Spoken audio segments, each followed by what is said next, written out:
Case ఒక falls FIR మీ మీద file చేసినప్పుడు జనరల్గా అది స్టేషన్లోనే క్లోజ్ అవ్వాలి అంటే దాని మీద ఎలాంటి ఎవిడెన్స్ లేదు, దాని మీద ఎలాంటి విట్నెస్ లేదు. ఒక ఫ్రివలస్ కంప్లైంట్, ఒక రాంగ్ ఇంటెన్షన్తో, ఒక ఇల్ ఇంటెన్షన్తో మీ మీద వచ్చి ఫైల్ చేసినప్పుడు దాన్ని ఎలా ఎదుర్కోవాలి అంటే, but the burden of proof is always on your side. మీ బర్డన్ మీ మీద ఉంటుంది. ఇది తప్పుడు కంప్లైంట్, ఇంటెన్షనల్గా ఇచ్చారు,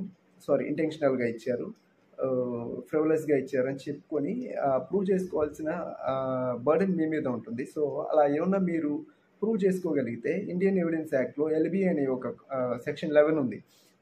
ఎల్బి అంటే సో ప్లేస్లో ఒక క్రైమ్ అఫెన్స్ జరిగింది అన్నప్పుడు నేను ఆ ప్లేస్లో లేను, సమ్ అదర్ ప్లేస్లో ఉన్నాను అని మీరు ప్రూవ్ చేసుకోగలిగితే వాటికి సంబంధించిన కెమెరా ఫుటేజెస్ కానీ లేకపోతే సంథింగ్ ఇంకేదన్నా వేరే పర్సన్స్ ఏదైనా గవర్నమెంట్ అథారిటీస్లో మీరు అక్కడ ఎగ్జామ్స్లో హెల్డ్ అయి ఉండడం కానీ అలాంటివి ఏదైనా సంథింగ్ మీరు ఏదైనా ప్రూవ్ ఉంటే easily you can come out. So you can produce those documents in the police station it self.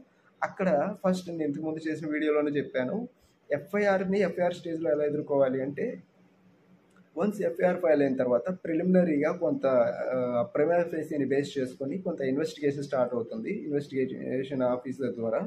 Once investigation officer కొన్ని 161 స్టేట్మెంట్స్ తీసుకోవడం, విట్నెస్ని గ్యాదర్ చేయడం, విట్నెస్ని ఎంక్వైరీ చేయడం, హియర్సే ఎవిడెన్స్ చూడడం, ఎవ్రీథింగ్ చూసిన తర్వాత మీ మీద ఒక ఛార్జ్ షీట్ అనేది ఫైల్ చేస్తాడు.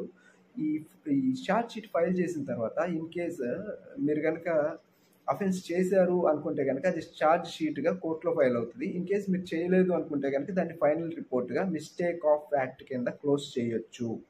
This is the first remedy you are having.